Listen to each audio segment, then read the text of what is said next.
केंद्रीय कर्मचारियों के लिए 8वें वेतन आयोग को लेकर चर्चा पहले से ही तेज है। कर्मचारी और पेंशनर्स इस बात का इंतजार कर रहे हैं कि नई सैलरी कितनी बढ़ेगी, फिटमेंट फैक्टर कितना होगा और आखिर बढ़ी हुई सैलरी उनके खाते में कब तक आएगी। लेकिन इस बीच सरकारी अधिकारियों के एक खास वर्ग के लिए एक ऐसी खबर सामने आई है जो 8वें वेतन आयोग से पहले उनकी सैलरी पर बड़ा असर डाल सकती है। खास बात यह है कि यहाँ फायदा पाने के लिए हर बार प्रमोशन जरूरी नहीं होगा, यानी पद वही रह सकता है, जिम्मेदारियां वही रह सकती हैं, लेकिन सैलरी का जो पे लेवल है वो ऊपर जा सकता है। अब सवाल ये है कि आखिर ये पूरा मामला क्या है और किन अधिकारियों को इसका फायदा मिल सकता है। तो आज के इस वीडियो में आपको इसकी पूरी जानकारी समझाएंगे। नमस्कार, मैं हूं अंजलि राठौर और आप देख रहे हैं न्यूज़ 18 का डिजिटल प्लेटफॉर्म। सबसे पहले बात करते हैं उस व्यवस्था की जिसकी वजह से बिना प्रमोशन के भी कुछ अधिकारियों को ऊंचे पे लेवल का फायदा मिल सकता है। इसका नाम है नॉन फंक्शनल अपग्रेडेशन, यानी कि NFU। सुनने में ये थोड़ा मुश्किल नाम लगता है, लेकिन इसका मतलब काफ़ी आसान है। सरकारी नौकरी में आमतौर पर जब किसी अधिकारी का प्रमोशन होता है तो उसके पद के साथ साथ उसका पे लेवल भी बढ़ता है। लेकिन कई बार ऐसा होता है कि एक ही बैच के कई अधिकारी हैं, उनमें से कुछ अधिकारियों को प्रमोशन मिल जाता है और कुछ प्रमोशन के बिना अभी उसी पोस्ट पर काम कर रहे होते हैं। इसकी वजह से वैकेंसी या फिर कैडर से जुड़े हुए नियम भी हो सकते हैं। ऐसी स्थिति में कुछ पात्र अधिकारियों को NFU के तहत ऊंचे पे लेवल का वित्तीय लाभ दिया जा सकता है। अब इसे एक उदाहरण के तहत आपको समझाते हैं। मान लीजिए किसी बैच के एक अधिकारी को प्रमोशन मिल गया और प्रमोशन के बाद वो ऊंचे पे लेवल पर पहुंच गया है, लेकिन उसी बैच का एक दूसरा अधिकारी है, वो अभी भी प्रमोशन उसको नहीं मिला है। अगर वो अधिकारी NFU की शर्तों को पूरा करता है तो उसे कुछ परिस्थितियों में उस ऊंचे पे लेवल का वित्तीय लाभ भी मिल सकता है। यानी जरूरी नहीं है कि उसका पदनाम भी बदल जाए और उसका पद वही रह सकता है, लेकिन उसका जो सैलरी है, सैलरी की जो गणना है, वो आंकड़े बढ़ सकते हैं और उसे ऊंचा पे का लेवल मिल सकता है। NFU को बिना प्रमोशन मिलने वाला वित्तीय अपग्रेडेशन कहा जाता है। अब यहाँ एक बात समझना बेहद ज़रूरी है कि NFU का मतलब ये नहीं है कि हर सरकारी कर्मचारी को बिना प्रमोशन के अपने आप ऊंची सैलरी मिलने लगेगी। ये सुविधा खास नियमों और पात्रता के आधार पर मिलती है। मुख्य तौर पर इसका संबंध जो होता है वो ऑर्गेनाइज्ड ग्रुप ए सर्विसेज के अधिकारियों के लिए होता है। इसलिए अगर आप किसी सरकारी विभाग में काम करते हैं तो सिर्फ सरकारी कर्मचारी होने के आधार पर ये मान लेना सही नहीं होगा कि आपको भी NFU का लाभ मिल जाएगा। अब बात उस आदेश की करते हैं जिसके बाद इस मुद्दे पर जो चर्चा है वो और ज़्यादा तेज़ हो गई है। डॉप की तरफ से 26 मई 2026 को NFU से जुड़ा ऑफिस मेमोरेंडम जारी किया गया है और इस आदेश और लागू नियमों के तहत पात्र अधिकारियों को इसकी शर्तें और नियमों के बारे में बताया गया है। यही वजह है कि 8वें वेतन आयोग की चर्चा के बीच सरकारी अधिकारियों के लिए NFU का मुद्दा काफ़ी ज़रूरी हो गया है।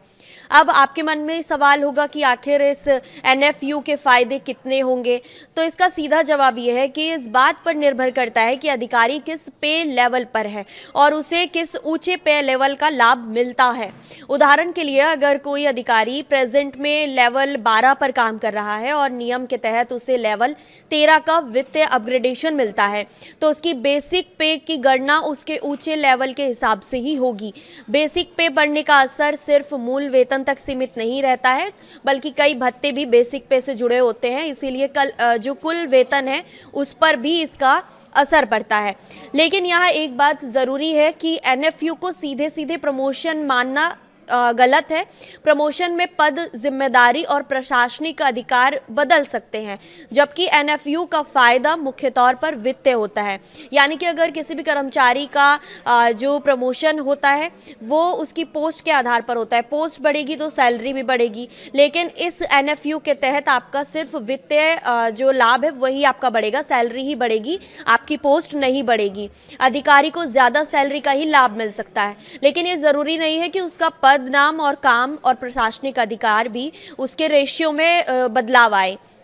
अगर आसान भाषा में समझा जाए तो पैसे बढ़ सकते हैं लेकिन कुर्सी बदल जाए ये ज़रूरी नहीं है। अब सवाल आता है कि आखिर एनएफयू का फ़ायदा किसे और किन शर्तों के आधार पर मिलेगा। इसके लिए कई ज़रूरी शर्तें रखी गई हैं। सबसे पहले बात करते हैं अधिकारी को अपने मौजूदा ग्रेड में निर्धारित अवधि यानी कि रेजिडेंसी पीरियड को पूरा करना होता है। इसका मतलब है कि सिर्फ कुछ समय नौकरी करने से ही कोई अधिकारी एनएफयू का हकदार नहीं हो जाता। उसे संबंधित सेवा नियमों के तय अवधि को और दूसरी पात्रताओं को पूरा करना जरूरी होगा। दूसरी शर्त है अधिकारी का सर्विस रिकॉर्ड। सिर्फ इसलिए कि किसी दूसरे अधिकारी को प्रमोशन मिल गया है, हर व्यक्ति को एनएफयू के तहत उसको लाभ मिल जाएगा, तो ऐसा ज़रूरी नहीं है। पात्रता तय करते समय अधिकारी की सेवा संबंधी रिकॉर्ड और प्रमोशन के लिए निर्धारित मानकों को भी देखा जाता है, यानी कि अपार या फिर सर्विस रिकॉर्ड से जुड़े मानक पूरा करना जरूरी हो सकता है। अब जरा इसे 8वें वेतन आयोग से जोड़कर समझते हैं। यही वो हिस्सा है जिसकी वजह से अधिकारियों के बीच एनएफयू को लेकर दिलचस्पी ज़्यादा बढ़ गई है। फिलहाल केंद्रीय कर्मचारियों के लिए 7वें वेतन आयोग की पे मैट्रिक्स व्यवस्था लागू है। 8वें वेतन आयोग का गठन हो चुका है और आयोग की अपनी सिफारिशें देने के लिए सरकार को निर्धारित समय दिया गया है। लेकिन अभी ये तय नहीं है कि 8वें वेतन आयोग के तहत कितनी सैलरी में बढ़ोतरी होगी। सोशल मीडिया और कई रिपोर्ट्स में फिटमेंट फैक्टर को लेकर अलग अलग आंकड़े बताए जा रहे हैं, लेकिन कुछ जगहों पर 1.92 आंकड़े जो हैं इनकी चर्चा की जा रही है। लेकिन अभी ये तय नहीं है कि 8वें वेतन आयोग के तहत कितनी सैलरी बढ़ेगी। सोशल मीडिया और रिपोर्ट्स में कई फिटमेंट फैक्टर को लेकर अलग अलग आंकड़े सामने आ रहे हैं। कुछ जगहों पर 1.92 जैसे आंकड़ों की चर्चा भी हो रही है, लेकिन जब तक सरकार की तरफ से कोई भी फिटमेंट फैक्टर घोषित नहीं किया जाता तब तक इसे अंतिम संख्या मानना गलत होगा। इसलिए अगर आप कहीं पढ़ते हैं कि 8वें वेतन आयोग में निश्चित तौर पर इतना फिटमेंट फैक्टर मिलेगा और आपकी सैलरी इतनी बढ़ जाएगी, तो उस दावे को आधिकारिक घोषणा के बिना सच मानना गलत है। अब आसान तरीके से समझिए कि मान लीजिए कोई भी पात्र अधिकारी अभी अपने एक खास पे लेवल पर है और उसे एनएफयू के तहत ऊंचे पे लेवल का वित्तीय लाभ मिल सकता है।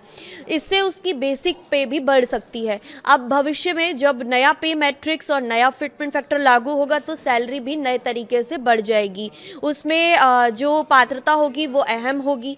इसलिए एक ही अधिकारी के लिए एनएफयू और 8वें वेतन आयोग दोनों का क्रम काफ़ी मायने रख सकता है, लेकिन इसका मतलब ये नहीं है कि एनएफयू मिलने वाले हर अधिकारी की सैलरी 8वें वेतन आयोग में अचानक बहुत ज़्यादा बढ़ जाएगी। असली बढ़ोतरी कई चीज़ों पर निर्भर करेगी, जैसे कि अधिकारी का मौजूदा पे लेवल क्या है, एनएफयू के तहत उसे कौन सा लेवल मिलता है और उसकी बेसिक पे कितनी है, सरकार नया फिटमेंट फैक्टर कितना तय करती है और नई पे मैट्रिक्स किस तरह से लागू की जाती है। अब एक और सवाल है कि अगर किसी अधिकारी को एनएफयू मिल गया तो क्या उसे प्रमोशन भी मिल जाएगा? तो ऐसा जरूरी नहीं है। एनएफयू और रेगुलर प्रमोशन दोनों अलग चीज़ें हैं। एनएफयू मुख्य रूप से वित्तीय अपग्रेडेशन से जुड़ा हुआ है, वहीं रेगुलर प्रमोशन में पद और जिम्मेदारी बदलने की प्रक्रिया होती है। इसलिए सिर्फ एनएफयू मिलने का मतलब ये नहीं है कि अधिकारी को प्रमोशन मिल जाएगा। इसी तरह से ये भी समझना जरूरी है कि एनएफयू कोई नई सैलरी स्कीम नहीं है जिसे 8वें वेतन आयोग ने शुरू किया है। ये एक अलग व्यवस्था है जिसका इस्तेमाल पात्र अधिकारियों को नियमों के तहत वित्तीय लाभ देने के लिए किया जाता है। 8वें वेतन आयोग और एनएफयू को आपस में जोड़कर देखा जाए तो लेकिन दोनों की जो प्रक्रिया है और नियम है वो दोनों अलग होंगे। अब बात करते हैं कर्मचारियों के लिए ये खबर इतनी ज़रूरी क्यों है। दरअसल 8वें वेतन आयोग को लेकर लंबे समय से सबसे ज़्यादा ये चर्चा इस बात की रही है कि बेसिक सैलरी कितनी बढ़ेगी। हर कर्मचारी अपने पे लेवल और संभावित फिटमेंट फैक्टर के आधार पर अपनी नई सैलरी का अनुमान लगा रहा है। ऐसे में अगर किसी भी सरकारी अधिकारी को आयोग के नए वेतन ढांचे से पहले ही एनएफयू के तहत ऊंचा पे लेवल का फ़ायदा मिल जाता है तो उसके लिए आने वाले वेतन संशोधन और भी ज़्यादा ज़रूरी हो सकते हैं। कुल मिलाकर अगर आसान भाषा में इसे समझेंगे तो मामला ये है कि कुछ पात्र ग्रुप ए अधिकारियों को नॉन फंक्शनल अपग्रेडेशन यानी कि एनएफयू के तहत बिना रेगुलर प्रमोशन के ऊंचा पे लेवल का वित्तीय लाभ मिल सकता है। इसके लिए निर्धारित सेवा अवधि, सर्विस रिकॉर्ड और दूसरी पात्रता शर्तें पूरी करना जरूरी होगा। एनएफयू मिलने पर सैलरी से जुड़े हुए फायदे भी होंगे, लेकिन अधिकारी का पद और प्रशासनिक अधिकार जो है वो बदल जाए ऐसा ज़रूरी नहीं होगा। और अब वित्तीय जो 8वां वेतन आयोग है उसकी वजह से इस व्यवस्था को और भी ज़्यादा अहमियत मिल गई है, क्योंकि अगर किसी अधिकारी की बेसिक पे पहले से एनएफयू के ज़रिए बढ़ जाती है तो भविष्य में जो नया वेतन ढांचा लागू होगा उसकी सैलरी पर भी इसका असर पड़ेगा। लेकिन कितना असर होगा ये अभी तय नहीं है। इसके लिए 8वें वेतन आयोग की अंतिम सिफारिशों और सरकार के फैसलों का इंतजार करना होगा। इसलिए आप भी अगर केंद्रीय कर्मचारी हैं और 8वें वेतन आयोग का इंतजार कर रहे हैं कि उसके तहत आपकी सैलरी कितनी बढ़ेगी, आप हिसाब लगा रहे हैं कि फिटमेंट फैक्टर के हिसाब से आपकी सैलरी में कितनी बढ़ोतरी होगी, आपका पे लेवल, सर्विस रूल्स और पात्रता को आपको समझना ज़रूरी होगा। खासकर ग्रुप ए के अधिकारियों के लिए एनएफयू से जुड़े हुए नियम काफ़ी ज़रूरी हो सकते हैं। इसलिए अगर आप अपने विभाग या फिर सर्विस कैडर में एनएफयू का प्रावधान लागू होता है तो संबंधित सरकारी आदेश और अपने विभाग के नियमों के आधार पर अपनी पात्रता जांचें। फिलहाल इस वीडियो में इतना ही। नमस्कार।